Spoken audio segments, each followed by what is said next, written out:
Welcome to Spiritual Storytelling. This is Brooke, and I'm so excited to be here with you today. I want to talk a little bit about the podcast itself before we get started. So I just want to remind everyone that there's never one way to read a story. Stories are so powerful because they're universal. They're a lot like mirrors in that we see what we see depending on the angle with which we're looking.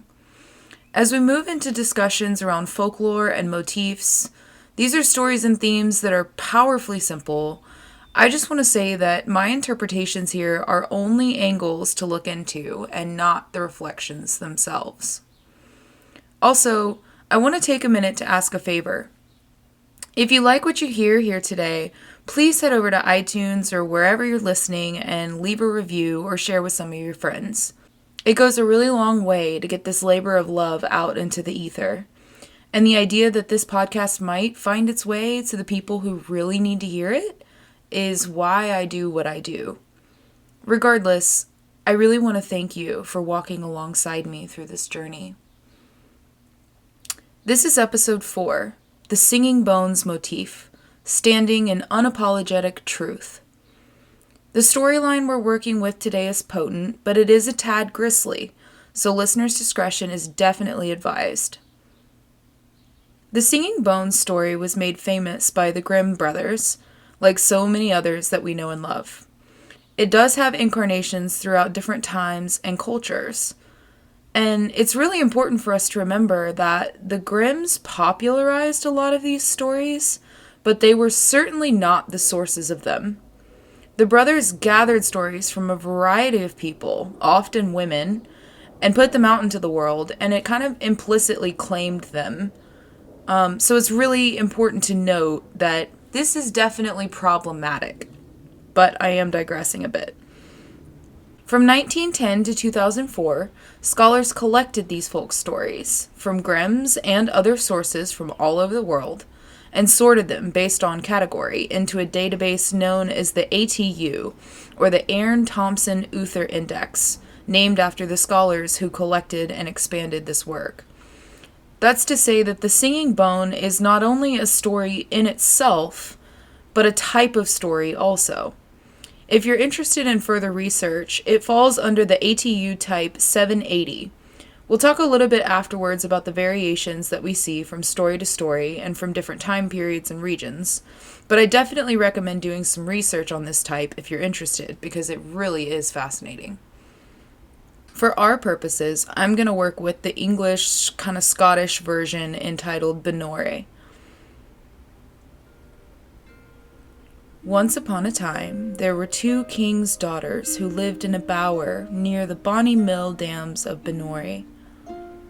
And Sir William came wooing the eldest, and won her love, and plighted troth with glove and with ring. But after a time he looked upon the youngest, with her cherry cheeks and golden hair, and his love went out to her, until he cared no more for the eldest one. So she hated her sister for taking away Sir William's love, and day by day her hate grew, and she plotted and she planned of how to get rid of her. So one fine morning, fair and clear, she said to her sister, "Let us go and see our father's boats come in at the bonny mill stream of Benore." So they went there hand in hand. And when they came to the river's bank, the youngest got upon a stone to watch for the beaching of the boats. And her sister, coming behind her, caught her round the waist and dashed her into the rushing mill stream of Benore. "Oh, sister, sister, reach me your hand," she cried as she floated away, "and you shall have half of all I've got or shall get." "No, sister, I'll reach you no hand of mine, for I am the heir to all your land. Shame on me if I touch her hand that has come twixt me and my own heart's love." Oh, sister, then reach me your glove," she cried as she floated further away, "and you shall have your William again." "Sink on," cried the cruel princess. "No hand or glove of mine you'll touch. Sweet William will be all mine when you are sunk beneath the bonny mill stream of Benore." And she turned and went home to the king's castle. And the princess floated down the mill stream, sometimes swimming and sometimes sinking, until she came near the mill. Now the miller's daughter was cooking that day, and needed water for her cooking. And as she went to draw it from the stream, she saw something floating towards the mill dam, and she called out, "Father, father, draw your dam! There's something white, a merry maid or a milk-white swan coming down the stream." So the miller hastened to the dam and stopped the heavy, cruel mill wheels. And then they took out the princess and laid her on the bank. Fair and beautiful she looked as she lay there. In her golden hair were pearls and precious stones. You could not see her waist for her golden girdle, and the golden fringe of her white dress came down over her lily feet. But she was drowned. And as she lay there in her beauty, a famous harper passed by the mill dam of Benori, and he saw her sweet pale face. And though he traveled on far away, he never forgot that face. And after many days, he came back to the bonny mill stream of Benori. But then all he could find of her, where they had put her to rest, were her bones and her golden hair. He made harp pins of her fingers, fair. He made harp strings of her golden hair. He made a harp of her breastbone, and traveled on up the hill from the mill dam of Benori, until he came to the castle of the king, her father. That night they were all gathered in the castle to hear the great harper, king and queen, their daughter and son, Sir William, and all their court. And at first the harper sang to his old harp, making them joy and be glad, or sorrow and weep, just as he liked. But while he sang, he put the harp he made that day on a stone in the hall, and presently it began to sing by itself, low and clear, and the harper stopped, and all were hushed. And this is what the harp sung. "O yonder sits my father, the king, Benore, O Benore. And yonder sits my mother, the queen, by the bonny mill dams, O Benore. And yonder stands my brother Hugh, Benore, O Benore. And by him my William, false and true, by the bonny mill dams, O Benore. And there sits my false sister Anne, who drowned me for the sake of a man, by the bonny mill dams, O Benore." And the harp snapped and broke, and never sang more.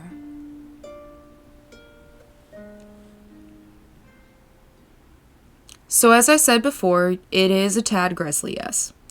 But as a whole, this story reminds us that there's always potential for justice, always potential for the light of truth to shine through, even when all seems lost. The equation for this motif is really simple. Essentially, you always have a good-hearted sibling who is virtuous and another who is greedy and jealous. The virtuous sibling has something the greedy one desires, and so a secret murder takes place, and the greedy sibling succeeds in gaining what they so wanted, and their competition is now out of the way.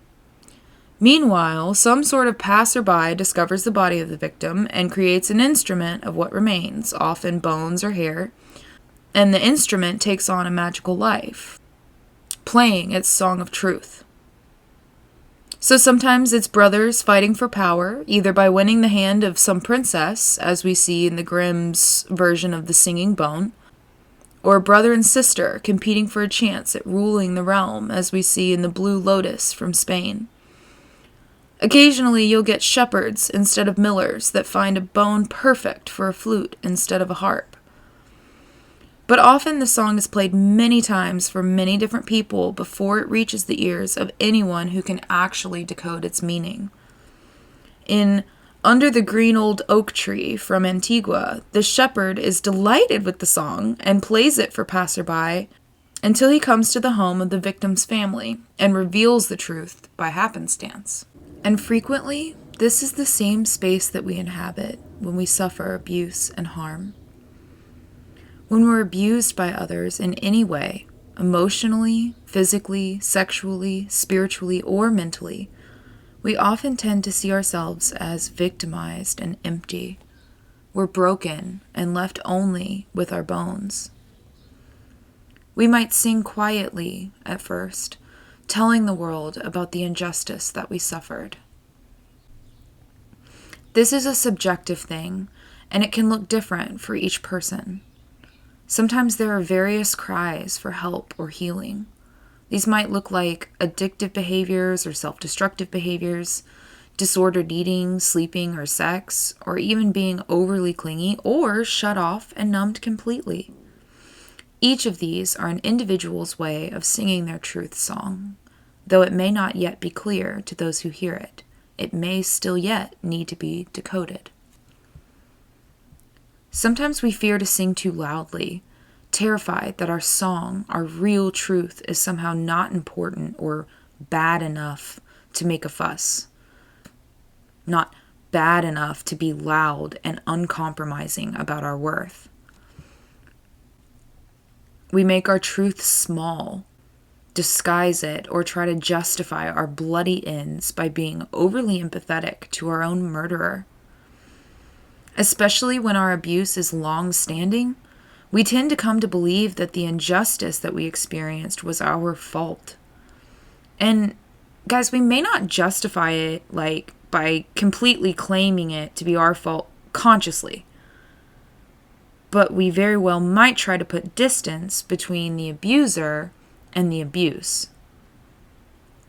We might focus on how the abuser has been victimized in their life, how they may not have had the tools to do better, or how they don't really mean to hurt us. And some of those things might be true. Oftentimes, abusers were victims who were never mended. But for the sake of our healing, those things do not matter. What does matter is that none of those excuses are our responsibility. I'm going to say this again, in case there are any younger me's out there listening. The reasons your abuser had for hurting you are not your responsibility. Even if you think that they weren't the worst person in the world, even if you love them, even if you think they didn't mean to hurt you or they had some sort of sob story, it doesn't matter. We do not owe kindness, understanding, or empathy to those who contributed to our abuse or pain. We are not obligated to stay silent in order to protect them from the consequences of their actions. Part of this journey to healing is setting down that false sense of obligation. It is to let ourselves shed a skin that is just too tight. When we do that, we are put back together. We put ourselves back together. We gather our pieces and we make something new from our broken bones. And then there is space for something really magical to happen. When we start to heal, a spiritual connection between us and the divine can begin to form. We can lean into our own intuitions and really focus on hearing ourselves in our own inner wisdom. This connection to God or the universe or whatever makes sense to you spiritually, that is what emboldens us to sing or play our song. We develop a relationship with our highest self, that inner piece of us, which is the essence of our spirituality. It is a permanent, unscathed place that resides under all the tangles of trauma. It is something that no one else can touch. It is our essence. It is who we really are. It is our truth. This connection can embolden us. It can reconstruct our bones so that we are sometimes able to return to the source of our wounds and confront them.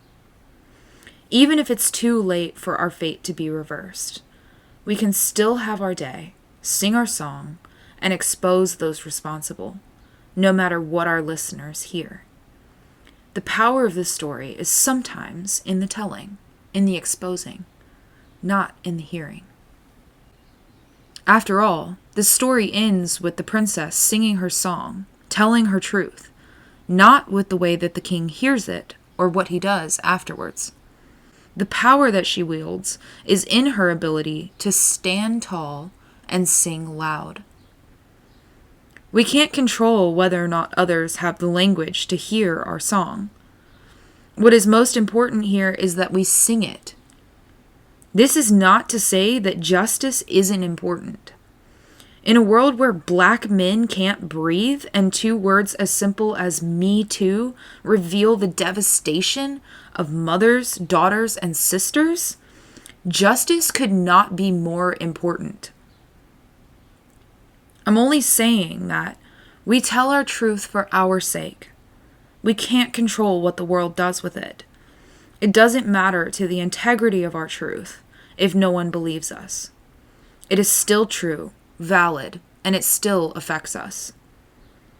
Healing is often about letting that little broken piece in us stand up for her. Stand up and tell her story. See her own rescue manifested by her alone. Becoming our own protector and advocate are some of the most important parts of relearning our worth, establishing boundaries that keep us healthy, and becoming self-sufficient, trusting that we are all we need to keep us safe. And this dynamic, this is the backbone of knowing what you know and leaning into your own wisdom, in cultivating your own intuition and your own core sense of self that you always carry in you. And this is such a crucial part of being in relationships with others, because we now have something to stand on, something that keeps lines around us. This is why we have boundaries, to protect that core truth in us, that core self in us. It is cherished above all else. When we take the time to discover it, to honor it, and to come to understand that protecting it is protecting all of ourselves, we are no longer willing to tolerate any kind of manipulation or abuse. No one, not even those we love the most, are believed or prioritized over our own inner knowing. And this is what we're really seeking. This is so often what we lose access to when we have lived in trauma. And this is why it's such a crucial part of getting better. Because if we don't take the time to cultivate and honor that space, what happens is we're like a leaf in the wind. We become mere context, environment. We bend and flex ourselves into distorted versions of who we are. We get picked up and tossed around, a victim to happenstance. In relationships, we lose ourselves. We can't formulate boundaries because it just makes so much more sense to go with the flow and not make anybody mad. And why bother? There's nothing tangible in us worth fighting for, or worth standing in. Guys, cultivating this inner sense of connection, this inner trust, this inner landscape of interiority, that is what the healing is. That is what the magic is. That is what we are really, really aiming for. When we stop worrying so much about how or if our song will be heard, we are reaffirming that piece in us. We are telling that piece in us that it doesn't matter. If no one believes us, it doesn't make our story any less true. If no one can hear us, it doesn't mean we're not singing. Because we are our own savior. We are our own champions, stepping in and refusing to allow anyone to overstep our bounds. So when we stand tall and we sing our song, we are cultivating a sacred sovereignty over our own self that is so crucial for the world that we live in today. With deep love and gratitude, I want to thank you for tuning in to Spiritual Storytelling. And as always, our intro music today was by Esther Garcia Gonzalez.